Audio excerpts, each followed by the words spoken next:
Ration দুর্নীতি মামলায় জামিন পেলেন জ্যোতিপ্রিয় মল্লিক। বুধবার বিশেষ ইডি আদালত 50 লক্ষ টাকার ব্যক্তিগত বন্ড এবং 25,000 টাকার দুটি সিকিউরিটি বন্ডে প্রাক্তন খাদ্যমন্ত্রীকে শর্তাধীন জামিন দিল।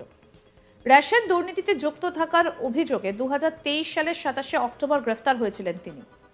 ইডির দায়ের করা মামলা ছাড়া অন্য কোনো মামলা তার বিরুদ্ধে না থাকায় জামিন প্রক্রিয়া সম্পন্ন হলেই প্রায় 14.5 মাস পর জেল মুক্তি হবে বালুর। রেশন দুর্নীতি মামলায় একের পর এক অভিযুক্ত বাকিবুর রহমান, শঙ্কর আঢ্যরা আগেই জামিন পেয়েছেন। একা জ্যোতিপ্রিয়ই ছিলেন জেলে। আদালতে বালুর আইনজীবী বাকিবুর শঙ্করের জামিনকে হাতিয়ার করে তার মক্কেলের মুক্তির পক্ষে সওয়াল করেছেন। বলেছেন জ্যোতিপ্রিয় অসুস্থ, জেলের বাইরে চিকিৎসার প্রয়োজন। উল্টোদিকে জামিন আটকাতে মরিয়া ইডির দাবি ছিল জ্যোতিপ্রিয় দুর্নীতির গঙ্গাসাগর, কিংমেকার। তিনি জেলের বাইরে বেরোলে তদন্তকে প্রভাবিত করতে পারেন। কিন্তু এদিন বিচারকের সামনে ইডির এই যুক্তি ধোপে টেকেনি। বিশেষ ইডি আদালতের বিচারকের পর্যবেক্ষণ, তদন্ত প্রক্রিয়া চলছে, কিন্তু তার জন্য রাজ্যের প্রাক্তন খাদ্যমন্ত্রীকে হেফাজতে রাখার প্রয়োজন নেই। এখনই মামলার ট্রায়াল শুরুর সম্ভাবনাও নেই। তাই জ্যোতিপ্রিয়কে জামিন দিতে সমস্যা নেই, তবে এই জামিন শর্ত সাপেক্ষ।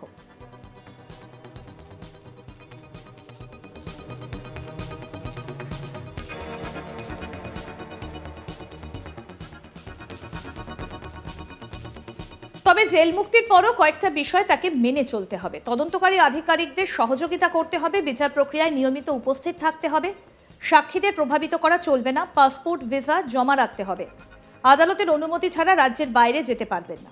এই প্রসঙ্গে জ্যোতিপ্রিয় মল্লিকের আইনজীবী কি বলছেন আসুন শোনাই।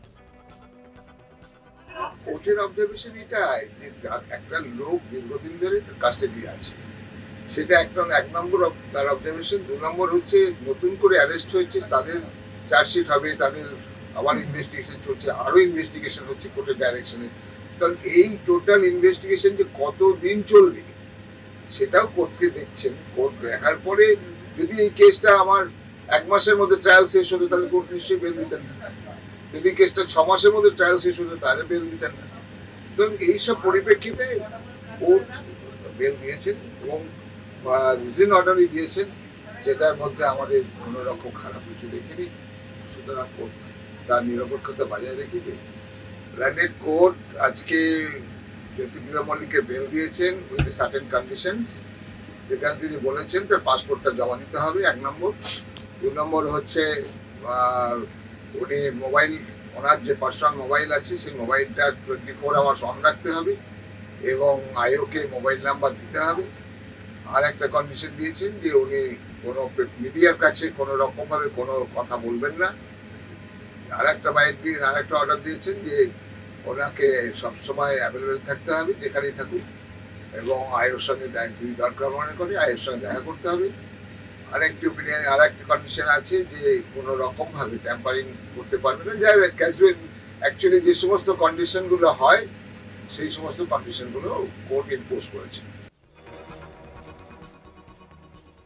আমাদের প্রতিনিধি মানুষ নস্কর কি প্রতিবেদন তুলে ধরেছেন শোনাবো এবার। রেশন দুর্নীতির মামলায় কলকাতার বিশেষ সিবিআই আদালত থেকে জামিন পেলেন প্রাক্তন খাদ্যমন্ত্রী জ্যোতিপ্রিয় মল্লিক।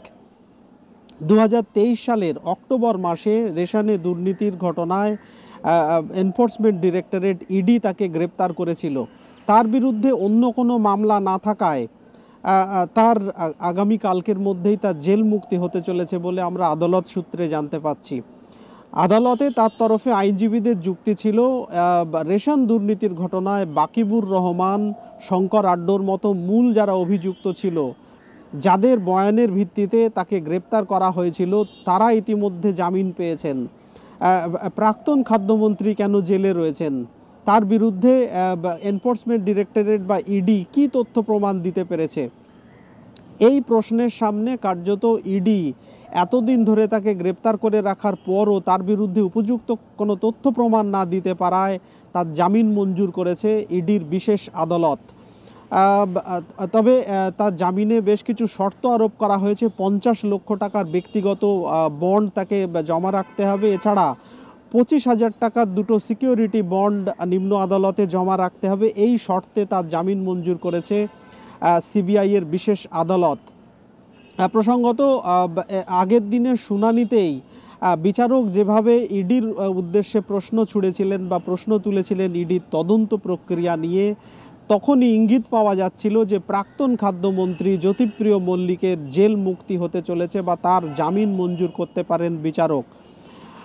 বিচারকের প্রশ্ন ছিল যে 6টি এফআইআরের ভিত্তিতে এই ঘটনায় তদন্ত করছে ইডি, কিন্তু সেই তদন্তে এখনো পর্যন্ত তারা কি তুলে এনেছে বা তাদের যে মূল অভিযোগ যে রেশন চুরি বা রেশন চুরির টাকা বিদেশে পাচার করার যে অভিযোগ তারা বারবার করে আদালতে এনেছে, সেই অভিযোগের সপক্ষে তার তথ্য প্রমাণ কোথায় বা সেই অভিযোগের সপক্ষে যে নথি বা প্রমাণ, সেই প্রমাণ কোথায়? ইডির তরফে যুক্তি দেওয়া হয়েছিল যে তারা সুপারম্যান নয়, তারা তদন্ত করছে এবং তদন্তে তারা ইতিমধ্যেই অনেক কিছু খুঁজে পেয়েছে, যেটা ইডির তরফে বলা হয়েছিল যে তাদের তদন্ত করতে বা তদন্তে আরও সময়ের প্রয়োজন, আরও সময় দেওয়ার প্রয়োজন। এখানেই বিচারকের যুক্তি যে রেশন দুর্নীতিতে তদন্ত হতে পারে বা তদন্ত চলতে পারে, তার জন্যে প্রাক্তন খাদ্যমন্ত্রীকে জেলে বন্দি করে রাখার কোনো প্রয়োজন নেই। জ্যোতিপ্রিয় মল্লিকের তরফে আইনজীবীরা এর আগে বারবার করে যুক্তি দিয়েছিলেন যে প্রাক্তন খাদ্যমন্ত্রী শারীরিকভাবে অত্যন্ত অসুস্থ, তার চিকিৎসার প্রয়োজন রয়েছে, তার যত্নের প্রয়োজন রয়েছে। পারিবারিক পরিবেশে যদি তিনি চিকিৎসাধীন থাকেন বা যত্ন বা সেখানে যদি তার যত্ন করা হয়, তাহলে তিনি তার শারীরিক অবস্থা স্বাভাবিক হতে পারে বা তিনি দ্রুত সুস্থ হতে পারেন। যদিও দীর্ঘদিন ধরে এই মামলার শুনানি চলছিল ইডির সিবিআই এর বিশেষ আদালতে, বিচারক গত শুনানিতে ইডির উদ্দেশ্যে বারবার করে প্রশ্ন তুলেছিলেন যে তারা যে যুক্তি প্রাক্তন খাদ্যমন্ত্রীর বিরুদ্ধে দিচ্ছে, সেই যুক্তির সপক্ষে প্রমাণ কোথায়? বিচারক এই প্রশ্নও তুলেছিলেন যে পাবলিক ডিস্ট্রিবিউশন সিস্টেম কি রেশন দুর্নীতির ফলে ক্ষতিগ্রস্ত হয়েছে? এর ফলে কি কেউ রেশন পায়নি বা কোথাও রেশনের ঘাটতি হয়েছে, অভাব হয়েছে, সেরকম কি কোনো অভিযোগ রয়েছে বা ইডি কি সেরকম কিছু দেখাতে পেরেছে? একই সঙ্গে প্রাক্তন খাদ্যমন্ত্রীর কাছ থেকে যে চিঠি উদ্ধার হয়েছিল বা সিআরপিএফ যারা আধিকারিক, নিরাপত্তা আধিকারিক SSKM থেকে যে চিঠি উদ্ধার করেছিল, যে চিঠিকে মূল হাতিয়ার করে তারা প্রাক্তন খাদ্যমন্ত্রীর বিরুদ্ধে সওয়াল করছে, সেই চিঠির আইনি গ্রহণযোগ্যতা নিয়ে প্রশ্ন তুলেছিলেন আইনজীবীরা এবং সেটাকে কার্যত স্বীকৃতি দিলেন বিচারক। বিচারকেরও প্রশ্ন যে এই চিঠি পাওয়ার পর যেহেতু তিনি জেল হেফাজতে রয়েছেন, তাহলে জেল হেফাজতেই জেলের আধিকারিকদের কাছেই সেই চিঠি পাঠানো উচিত ছিল। সেই চিঠি কেন ইডির কাছে বা সিবিআই এর হাতে সেই চিঠি গেল? এই প্রশ্নও বিচারক তুলেছিলেন এবং সেই প্রশ্নের কোনো সদুত্তর দিতে পারেনি এনফোর্সমেন্ট ডিরেক্টরেট বা ইডি। ফলে প্রায় 14 মাস পরে প্রাক্তন খাদ্যমন্ত্রী জ্যোতিপ্রিয় মল্লিকের জেল মুক্তি হতে চলেছে, তার জামিন মঞ্জুর করেছেন বিচারক। এর আগে রেশন দুর্নীতিতে অন্যতম অভিযুক্ত বাকিবুর রহমান, শঙ্কর আড্ডোর মতো একাধিক, বিশ্বজিৎ দাস, এরকম একাধিক ব্যক্তি যাদেরকে রেশন দুর্নীতির মামলায় গ্রেপ্তার করা হয়েছিল, তাদের জামিন মঞ্জুর করেছে আদালত বা তারা জামিন পেয়েছেন। যদিও রেশন দুর্নীতিতে আর এক অন্যতম অভিযুক্ত শেখ শাহজাহান এখনও জেলে বন্দী রয়েছেন। তবে প্রাক্তন খাদ্যমন্ত্রী জ্যোতিপ্রিয় মল্লিকের জামিন মঞ্জুর করল কলকাতার বিশেষ সিবিআই আদালত। আরও আপডেট পেতে দেখতে থাকুন আজ তাক বাংলা। সাবস্ক্রাইব করুন, নোটিফিকেশন পেতে বেল বাটন অপশন প্রেস করুন, হোয়াটসঅ্যাপে ফলো করুন আজ তাক বাংলা, ভিডিওটা লাইক করুন, শেয়ার করুন, কমেন্ট করুন।